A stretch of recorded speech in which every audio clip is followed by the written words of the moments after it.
ID 327184, língua portuguesa, aula de abertura, aula 1.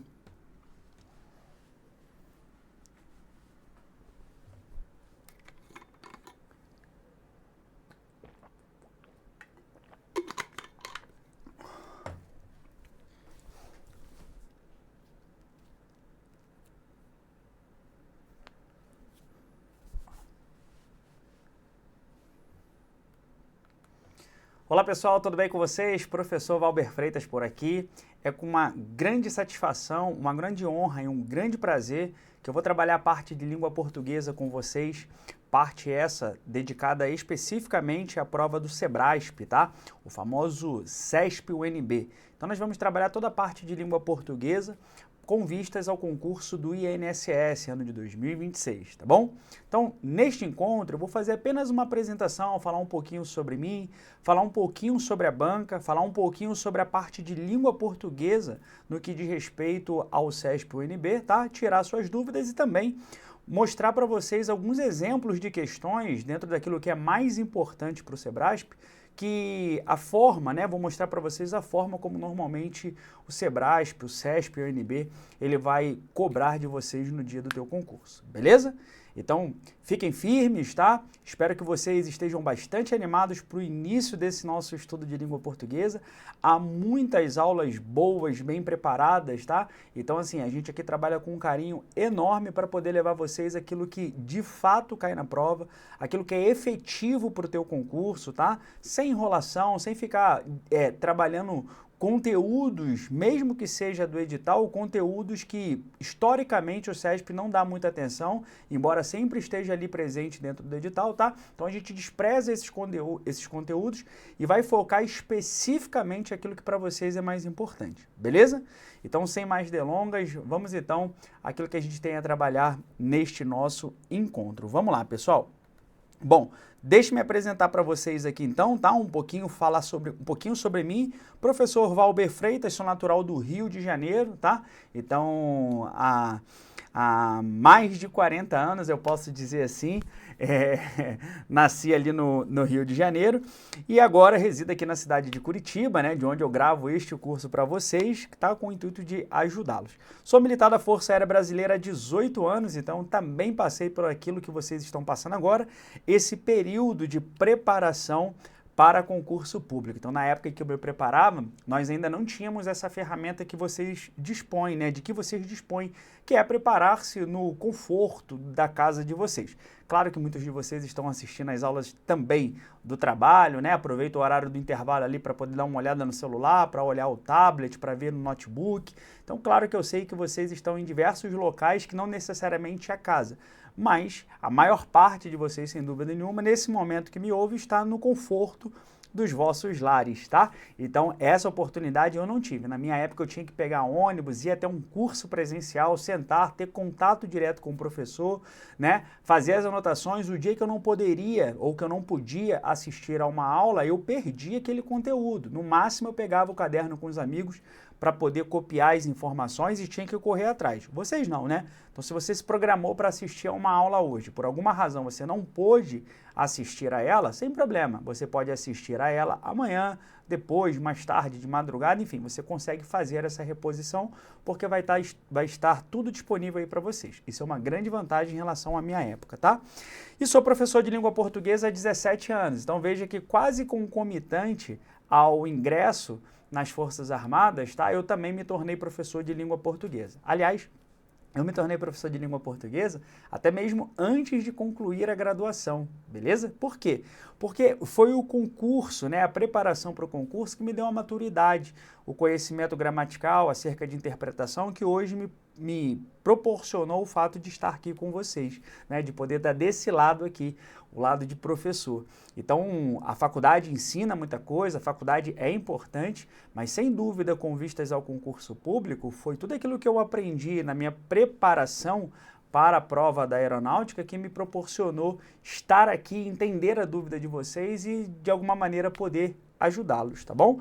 Então, há 18 anos na Força Aérea e há 17 anos trabalhando como professor de língua portuguesa. No Aprova Concurso já há 10 anos, então agora no ano de 2026 eu completo 10 anos que faço parte dessa família, um grande orgulho para mim, né? Um grande orgulho e, sem dúvida alguma, contribuindo com a aprovação de muitos alunos aí nos mais diversos cargos oferecidos em concursos federais, estaduais e municipais, tá? Sou formado em Letras, Literatura e Língua Portuguesa pela Universidade da Grande Dourados, tá? Então, a famosa Unigran. Então, esse aí é um pouquinho, isso tudo é um pouquinho sobre mim, para que você possa saber acerca do professor que irá trabalhar com vocês essa parte de língua portuguesa, beleza? Bom, feita essa apresentação sobre mim, vamos falar um pouquinho sobre o CESP e Sebrasp. Primeiro ponto, o CESP ou a CESP, né? Então você deve ouvir as pessoas falando o CESP ou a CESP, qual que é o correto? Tanto faz. Quando se fala sobre o CESP, está se falando sobre o centro, né, de seleção aí. Então, quando se refere ao CESP, quer dizer o centro, tá? Então, a sigla CESP quer dizer centro, tá? Centro é alguma coisinha que eu acabei esquecendo aqui agora. O CESP, na verdade, esse nome já nem usa mais, né? Hoje em dia, o CESP, o antigo CESP é chamado de Sebrasp, tá? Centro Brasileiro, o Sebrasp é Centro Brasileiro de Seleção e alguma coisa. Me fugiu o nome aqui, beleza? Bom, mas isso pouco importa. Bom, pessoal, então falar do CESP e do Sebrasp significa falarmos de uma das mais famosas, né, bancas de concurso público que nós temos no Brasil. Se não a mais famosa, com certeza uma das mais famosas, sobretudo pelas suas chamadas pegadinhas, né, aquilo pelo qual, por meio dos estudos, nós iremos nos preparar para poder lidarmos com, tá, durante as nossas aulas de língua portuguesa. Bom, o CESP, é claro que existem provas do CESP que trabalha também com questões de múltipla escolha, porém, a maior parte do processo seletivo do CESP é do tipo certo ou errado, de maneira em que um erro anula uma questão correta.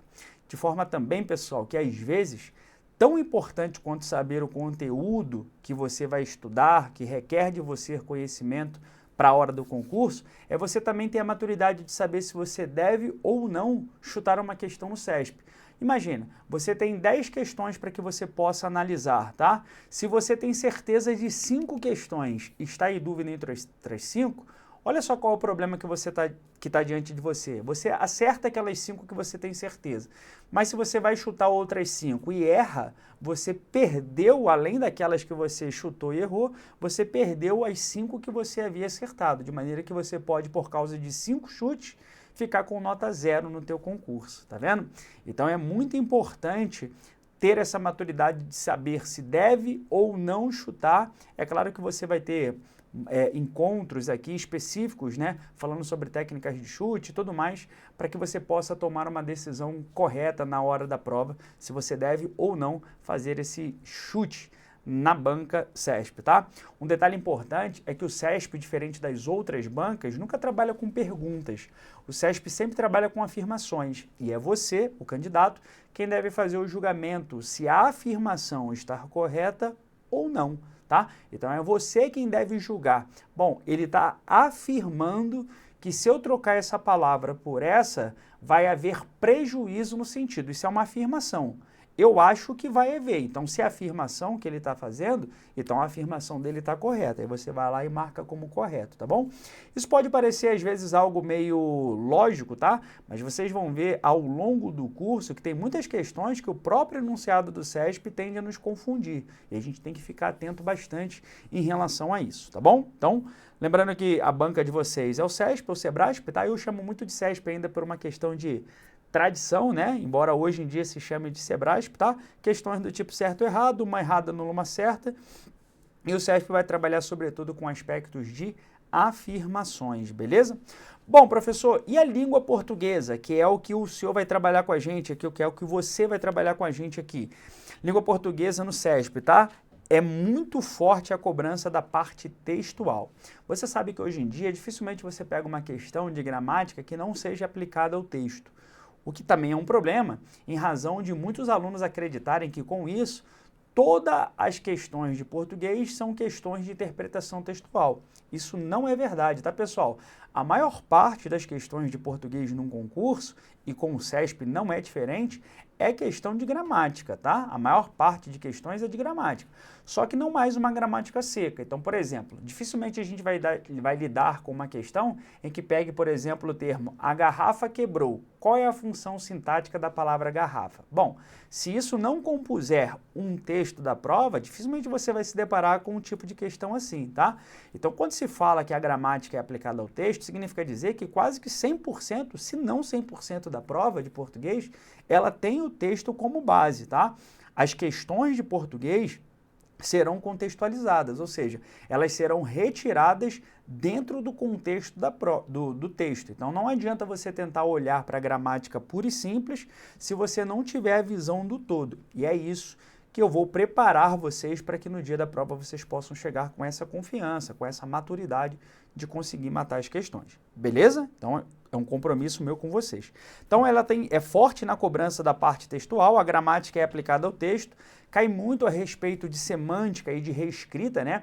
A semântica que é a parte de língua portuguesa que vai falar sobre os sinônimos, os antônimos, tá? Vai falar sobre homonímia, paronímia, vai falar sobre conotação, denotação. O CESP ama questões desse tipo e questões de reescrita textual, que na verdade não é um conteúdo. A reescrita textual é uma maneira de cobrar a questão. Então, por meio da reescrita textual, pode-se cobrar de vocês, por exemplo, conhecimento sobre vozes verbais, tá? Saber passar de voz ativa para passiva, por exemplo, a significação de palavras, a troca de um termo por outro, por meio da reescrita. Então, mais do que um conteúdo gramatical, a reescrita de textos é, na verdade, um tipo, um modelo de questões que as bancas normalmente gostam de usar para testar o conhecimento. O CESP eu diria que ama, tá? A prova do CESP em português, ela tem pouquíssima decoreba, muita análise textual, de maneira que se você tentar decorar coisas em português para o CESP, você vai ter um grande problema, já que o que vai ser exigido de você é muita análise de texto, tá bom? Então não adianta decorar nada, já que a gente não sabe qual é o texto que vai cair na prova e o que vai ser exigido da gente a partir daquele texto, tudo bem? Bom, os conteúdos mais cobrados em língua portuguesa no CESP, quais seriam, tá? Sem dúvida, a interpretação de texto é um dos mais cobrados, e nós teremos aulas específicas de interpretação de texto, sobretudo na identificação da ideia principal, da ideia secundária, o que é que seriam as chamadas inferências, os pressupostos, tá? Subentendidos, qual que é a diferença de um pressuposto para o subentendido? Então, a gente vai passar por isso aqui ao longo do nosso estudo. As chamadas relações lógicas, tá? Então, por exemplo, se eu estou diante de um parágrafo e vou escrever um parágrafo posterior, esse parágrafo posterior, eu quero que ele estabeleça uma ideia contrária ao que eu disse antes. Qual o conectivo que eu devo empregar para manifestar essa relação lógica entre os parágrafos, tá? Será que seria uma conjunção aditiva ou teria que ser uma conjunção adversativa, tá? Bom, se eu quero expressar uma ideia contrária, então é adversativa. Então veja que eu tenho um conteúdo gramatical aqui, mas que eu vou usar, a aplicabilidade dele é no texto, conectando dois parágrafos, por exemplo, tá bom? Então a gente vai estudar isso aqui. Sentido de palavras ou expressões, a coesão, a coerência, tá bom? Por exemplo, se eu falo que eu comprei a comida estava boa e a comida me satisfez, você já não aguentaria mais ouvir que eu falasse mais nada, de tanto repetir a palavra comida. Então, para isso, você tem mecanismos de coesão, para evitar a repetição de termos que você já citou, tá? Então, quando eu falo que eu comprei a comida, ela estava boa e ela me satisfez, o pronome ela, empregado duas vezes, está retomando a palavra comida. Isso é coesão textual, isso é evitar que um termo seja repetido de maneira indevida. A gente vai passar por isso, tá? Bom, aliás, antes de nós irmos da sequência, vamos ver, por exemplo, como é que o CESP costuma cobrar uma questão sobre interpretação de texto na prova, tá? Eu selecionei para vocês aqui uma prova recente, agora do ano de 2025. Pensa comigo, olha só esse texto. Analisando-se a literatura produzida sobre justiça restaurativa desde o final da década de 70 do século passado. Ou seja, ele está falando ali por meados do ano de 1978, 1979, né? Está falando por ali, ó, analisando-se a literatura, ou seja, a literatura produzida sobre justiça restaurativa desde o final da década de 70. Essa literatura, ela foi analisada, tá bom? Verifica-se que há diferentes abordagens produzidas por estudiosos dos mais diversos campos do conhecimento. filosofia, psicologia social, antropologia, ciências jurídicas, pedagogia, assistência social, entre outros, incluídos acadêmicos, facilitadores de justiça restaurativa, servidores públicos e entusiastas da justiça restaurativa que buscam disseminar, né, ou seja, espalhar e fortalecer a sua implementação em nível institucional. Dada essa pluralidade, ou seja, muitas pessoas, né, muitos profissionais, dada essa pluralidade de abordagem, ou seja, muitas pessoas, muitos profissionais, muitas áreas, né, olhando acerca da justiça restaurativa, dada essa pluralidade de abordagem, surgiram diversas definições de justiça restaurativa na literatura ao longo das últimas décadas, razão pela qual alguns autores atuais apontam que o conceito de justiça restaurativa ainda estaria em aberto, ou seja, sem uma definição fechada, concreta, algo estabelecido, né? Contudo, parece haver na literatura certo consenso de que tal pluralidade seria algo positivo, por possibilitar a adaptação do conceito a diferentes contextos culturais. Alguns autores também sugerem que a justiça restaurativa seria um conceito guarda-chuva, ou seja, um conceito que abarca uma vasta gama de formulações, desde que sejam conservados os elementos essenciais da justiça restaurativa. Beleza? Bom, eis o nosso texto. Agora a gente vai à questão que está pautada aqui neste texto. Vejam só, a respeito das ideias e dos aspectos discursivos e linguísticos, ou seja, basicamente aqui, as questões do CESP, eles sempre vão dizer acerca das ideias e dos aspectos discursivos, linguísticos do texto. O que ele está dizendo? Acerca do que fora discutido no texto, tá? Eles apresentam um texto, isso é o padrão do CESP, apresentar um texto e as questões com base neste texto, beleza? A respeito das ideias e dos aspectos discursivos, julguem o item a seguir. Então veja que aqui a ordem é julgar, tá? Julgar no sentido de afirmarmos se isso está certo ou se isso está errado, se é uma afirmativa correta ou se é uma afirmativa incorreta. Olha só a afirmação.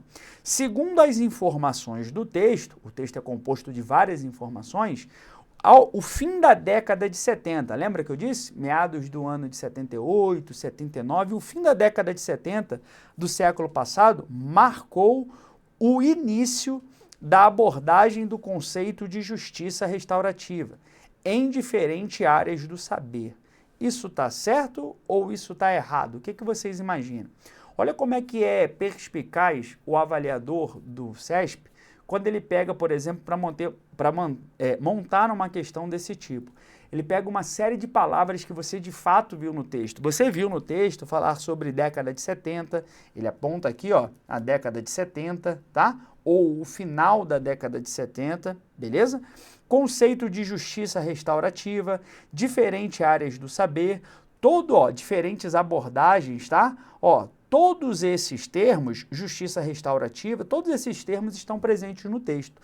Então, às vezes, se o aluno fizer uma leitura despercebida, ou seja, sem atenção, né? Às vezes, se o aluno estiver diante da prova, mas a cabeça dele está pensando em outra coisa, na pressa, na angústia de sair logo daquela questão, o aluno olha para aquilo e fala, pô, eu vi isso aqui no texto, né? Aí marca a questão que acha que convém, né? Certo ou errado, mas sem ter a certeza do que ele precisa marcar. Veja comigo, o fim da década de 70 do século passado marcou o início da abordagem do conceito de justiça? O texto fala assim, ó, analisando-se a literatura produzida sobre a justiça desde o final da década de 70. Bom, o fim da década de 70 do século passado marcou o início da abordagem? O texto não afirma isso. Afirma que está sendo analisada a literatura produzida sobre a justiça restaurativa desde o final da década de 70. Em momento nenhum o texto fala que foi no final da década de 70 que se iniciou o estudo, né? Esse início dessa abordagem do conceito de justiça tenha começado ali. O texto não afirma isso. Fala que se está analisando da década de 70 para cá. O que não pode-se, por exemplo, inferir que antes da década de 70 já não havia, né, abordagem acerca disso. Poderia haver, só que os estudos, a literatura que está sendo produzida é da década de 70 para cá. Então veja que o texto diz uma coisa, a afirmação é outra, né? Não corrobora. Logo, nossa afirmação aqui é uma afirmação incorreta, tá? Errado seria a resposta correta neste caso, tá? Outro assunto bastante cobrado é a semântica, e a semântica, como eu disse anteriormente, vai trabalhar assuntos como sinonímia e antonímia no contexto, né? Ou seja, termos sinônimos, termos antônimos, que são termos contrários, ambiguidade, quando uma expressão, uma palavra, ela apresenta duplo sentido, tá? A denotação e a conotação, que é a diferença, por exemplo, daquilo que é literal e daquilo que é literário. Se eu falo, por exemplo, que choveu muito nesta madrugada, o verbo chover está sendo empregado de maneira literal, denotativa. Ao passo que se eu falo que choveram muitas dúvidas durante a aula, o verbo chover está sendo empregado de maneira literária, conotativa, tá? Então isso cai bastante em provas como o CESP. Os valores das conjunções, ou seja, a troca de uma conjunção por outra, será que mantém o mesmo sentido no contexto? A gente vai aprender isso aqui, tá? Efeitos de sentido, por exemplo, humor, tristeza, tá? Sarcasmo, ironia. Quando, por exemplo, uma vírgula é empregada, que efeito de humor essa vírgula tem? Será que o que se quer com o emprego daquela vírgula? Será que é gerar comicidade, riso? Será que é causar tristeza, preocupação ao usar uma palavra? Então a gente vai aprender tudo isso, tá? Veja só uma questão sobre semântica aí do Sebrasp. Vejam só. Ela me incomoda tanto que fiquei oco. Estou oco desta moça, e ela tanto mais me incomoda quanto menos reclama. Estou com raiva, uma cólera de derrubar copos e pratos e quebrar vidraças. Como me vingar? Ou melhor, como me compensar? Já sei, amando o meu cão, que tem mais comida do que a moça. Por que ela não reage? Cadê um pouco de fibra? Não, ela é doce e obediente. Essa moça não sabia que ela era o que era, assim como um cachorro não sabe que é cachorro, daí não se sentir infeliz. A única coisa que queria era viver, não sabia para quê, não se indagava. Eu poderia resolver pelo caminho mais fácil, matar a menina infante, mas quero o pior, a vida. Os que me lerem assim, levem um soco no estômago para ver se é bom. A vida é um soco no estômago, né? Então, um texto aqui de Clarice Lispector. Julgue o item que se segue a respeito dos aspectos linguísticos e semânticos do texto apresentado anteriormente. Veja só, a afirmação nunca é uma pergunta, lembrem disso, tá? O CESP ele vai fazer uma afirmação e esta afirmação você deve julgar se é uma afirmação correta ou uma afirmação incorreta.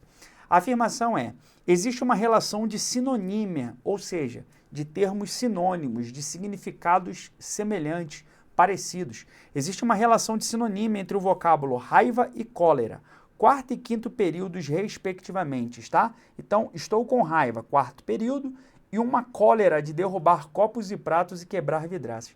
Veja então a importância também, pessoal, e desde já, da leitura, tá? Na preparação de um concurso público. Quanto mais você lê, mais você enriquece o seu conhecimento vocabular. Maior fica o seu vocabulário, você mais domina palavras que nem sempre são usadas no dia a dia. É claro que a palavra raiva, todos nós sabemos o que é, mas nem todos de vocês talvez conheçam o significado da palavra cólera. E sim, a palavra cólera tem por sinônimo a palavra raiva. Então, quando se afirma que existe uma relação de sinonímia entre os vocábulos raiva e cólera, essa é uma afirmação correta.